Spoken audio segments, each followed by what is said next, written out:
Welcome, greetings, and salutations. This video is going to be a bit different. I've wanted for the last 2 years, I've wanted to start a project, a world building project that would involve me creating a world and thinking of or creating or designing animals, humans, and different creatures that go into that world. And I finally have created enough things to go into a video. Now, I've talked about this world a little bit on my channel, but not a lot. And I will say some of the footage is about 2 years old, so it is very dated and not as well executed as at least now. Yet again, I'm still not good. I'm still learning stuff. But it's good enough. But the next few videos, especially the first 3 or so, are videos of me in the beginning figuring out what I wanted to do with this world and how I wanted to design the animals and the creatures. So, let's go. So, like I've said, this footage was or is about 2 years old, and this is how one of the books I'm going to use for this project, this is how it looked. This was kind of the first inspiration for creating a book that has different types of creatures in it and so on. I called it my Magical Creatures Diary or something like that. But I didn't like how I started it, and I wanted to make it look a bit better than what it was already. And I wanted it to have a reason behind it or a reasoning behind it. So this world that I'm making is called Drachtun, and everything on this world is plant-based or uses plants to their advantage in a symbiotic relationship. The animals, humans, everything uses them in a symbiotic relationship.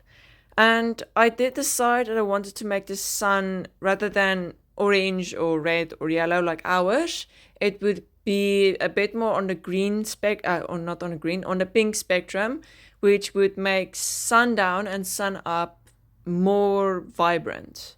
And here you can see how the map will look, more or less. I did draw this digitally, and I will show that how the map will look and the names of every city, every biome, and everything. All that I'm doing on this page is just writing information down that I either want to remember or that can maybe inspire another idea or an animal even. Here I'm trying to figure out what I'm going to do for the front page. I decided to go with the sun and the planet being in vicinity of each other and you being able to see both. And then the name of this book, I guess, would be Exploration to Drachtun. The history of everything I will explain later. Here I am making the front page of this book, and I use Ibis or Ibis Paint to draw everything digitally. It's a free app that you can use. I do use my tablet for all the drawing and stuff, since the drawing surface is a bit bigger and it feels almost like you're drawing on a page. And here you can see the vibrant color of the sun. Now I will dial it down just a bit because this is too bright.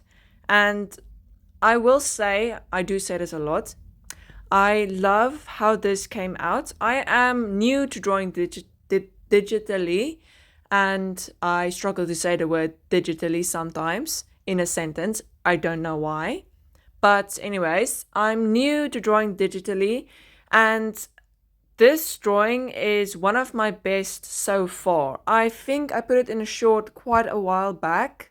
So if you want to see how much time I've spent just figuring stuff out and figuring out lore and everything on this that goes on this planet, you can go search for the short and see if you can find it, the date and time, because it's been quite a while. I honestly can't even remember if I posted it. So if you're looking for it and you can't find it, it's probably because I didn't post it. The first creature that would be going into Drachtoon, or at least the one that I would be first drawing, is called a Spont. You could also see that the first design of this creature was horrific. It didn't look good, but I finally came up with this one, and I'm glad I came up with this one and didn't stay with the first one, because the first one was horrible. So, as you could have seen, I was making a creature for this world, the world I'm making, and it was a struggle. The first design was interesting, but now I didn't show much of the design because I was struggling really badly about how to get this design out. So I thought that I would just try and figure it out and then show you how or what I came up with. So this is the Spont. It is a creature that resides in the main city of Drachtoon, and it helps keep the nature that the plants and stuff that grow there in the city, because I decided that this world would be eco-friendly in a way. So this creature helps to keep nature alive. As you can see, its tail has, it looks like some stuff can come off of it. I thought that I would either make that like plant spores, that when it flies through the sky, the plant spores float up, because the gravity is less on Drachtoon. So I thought maybe seeds and stuff that grow or that floats in the air gets caught on a tail, and then they use the tail to spread the seeds. Maybe I thought that that could maybe work, but I do like the design. As you can see, its head has like these two ear stuff, but I tried to make them look like leaves, and the head is a strange shape, but I think it will work. The arms, I'm not sure about the arms, but I'll see when I do, because I'm going to do this digitally again. I'm gonna take a photo of this and then draw it digitally. Just not now, later, because I want to draw this in another position, I think here, and then use that as the reference for the digital one. And I still need to finish this. This is how it's going to look on the back. I haven't decided what I'm going to do on it, but here you can see some of the ideas that I thought I would use for this. I wanted it to look bird-like, which just meant wings, but I did try to make its head look like a beak. I don't know how good that was executed, but we'll go with it. Then the green to blue light coloring, I just meant that it needed to blend in or camouflage with the sky and also the plants, but that will be done in the digital version. And then plant host, that is this. This isn't an organic thing. This is actually a plant or something that would grow off a plant. I haven't decided what yet, but yeah. And here stands use as a gardener in cities. That's what I already explained. And then friendly if treated nicely. I thought that if they would create a nest, and when that nest was disturbed in any way, aka the plants was destroyed or poisoned or burnt or anything like that, the corporate, if it was a creature or a human based creature, they would become hostile specifically to that creature, but not the species itself. And that is what I came up with so far for this creature. And including all the creatures and stuff that I'm making, I also wanted to try and make a unique language for this world, but I had to do a little bit of research first. After doing some research and just seeing how different languages existed and started existing, and how writing was done and different types of writings and stuff, I decided to try and create an alphabet and a few exceptions to the alphabet, like certain words that have one either like thing that would show this word is this particular like image.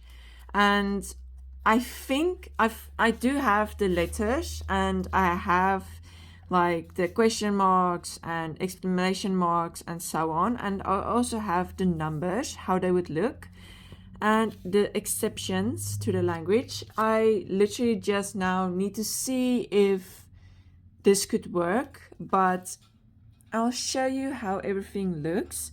I did try to make every letter seem like either as if it has a leaf in it, or if it could be some sort of plant. Like this one, the E is inspired by a flower, which makes sense because it kind of looks like a flower. A very poorly done, drawn flower, but still a flower. And these kind of just, I've tried it to make it look like a leaf or some sort of flower with its seeds thingy just coming out.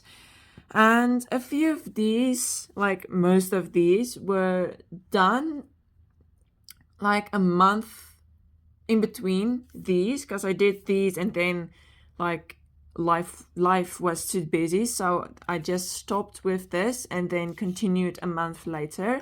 And that is kind of why this looks quite different from this. It's done with a different marker, and it's done with a different mindset. But you can also see that the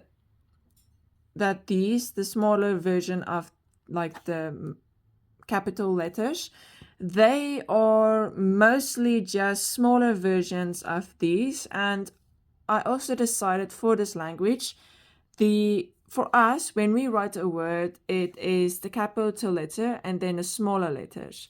In this language, the capital letters would be like this on one single line, and then the smaller letters would be like this on top of, or on the top of the capital letter, rather than going on the bottom of that line. So that's just like one of the exceptions, and I'll come a bit closer so you can see how everything looks.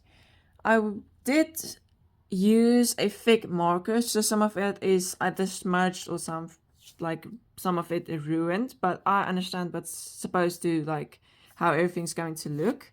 And here you can see some of the words that have one image associated with it. And I will later on, maybe in another video, explain why these words are so important for the creatures of this planet.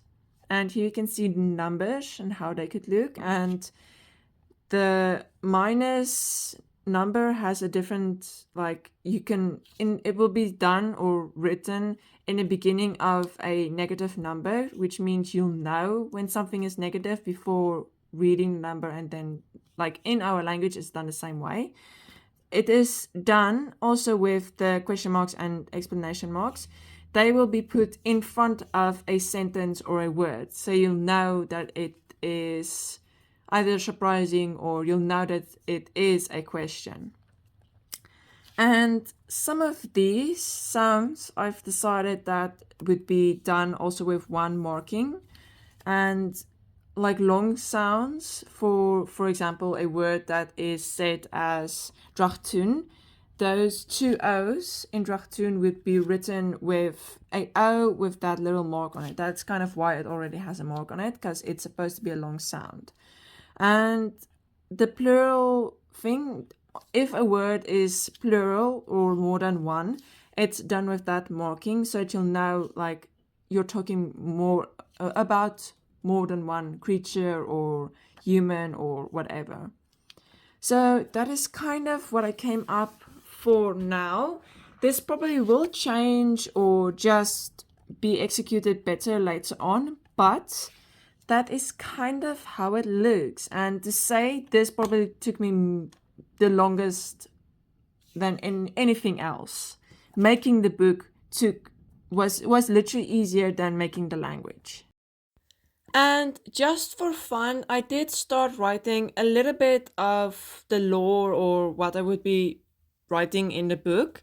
And while I'm going to make a bigger size book for specifically the writing part or the story part, I'm going to read what I have already written, which isn't a lot, but it's enough for this video. So while you guys watch me make the bigger size book than that smaller one right there, I'm going to read out what I've written so far. Among the great dark void of space lies an aquamarine giant, light years away from Earth. Drachtoon once stood at peace with itself and its visitors, until mankind's boredom grew to the point where they almost exterminated the planet and all that resides on it. War was common on Drachtoon. No human knew why. After 98 years of continuous war, communication between Drachtoon and Earth was eliminated. 500 years later, the Drachtians sent a message to Earth, stating that they wanted peace between Earth and Drachtoon. Earth's leaders decided, rather than sending an army, they would send a young explorer and her companion drone, 824, which stands for Atmosphere Incorporated Drone 24. When the adventurer and 8 emerged out of the shuttle, they were met with a sight never to be seen on Earth. The central city of Drachtoon, comically named Drachtoon, is a lush sight. The city is covered with flora and seems to breathe as if it is alive. Skyscrapers are covered with all kinds of plants and animals of plant-like origin. As our young adventurer gazes up, a creature emerges in the morning sun. A winged creature flies low past her, knocking 8 out of the air. The creature quickly swoops past and wraps its tail around an armored figure who doesn't seem to be bothered by its presence. The mysterious figure walks closer to our adventurer. He introduces himself as Qui and apologizes for a mischievous creature named Quila on his shoulder. He explains that he was tasked with showing our adventure around Drachtoon by the Ontas, the leaders of Drachtoon. Qui explains to her that the only main city of Drachtoon is covered by fauna and flora. Many forgotten humans have merged with these plants or animals in a symbiotic relationship, and others, like Qui, adopt a life of Mora. This lifestyle involves a human and a creature taking a mutual liking to each other and then taking care of each other. The two creatures live their lives around each other and will never find a mate or communicate with their families. And that is what I've written so far. Of course, this is just a very, very, very rough planning of how the story will go. And not all the information is set in stone or set in paper yet, but we will see how it changes, and I hope you guys stay along for the journey. Thank you so much for watching, and I hope you enjoyed the video, and if you enjoyed it, please give it a like, and while you're down there, consider subscribing, and remember to take care of yourself, and I will see you in the next video, and I hope you stay for this journey of me creating a fictional world.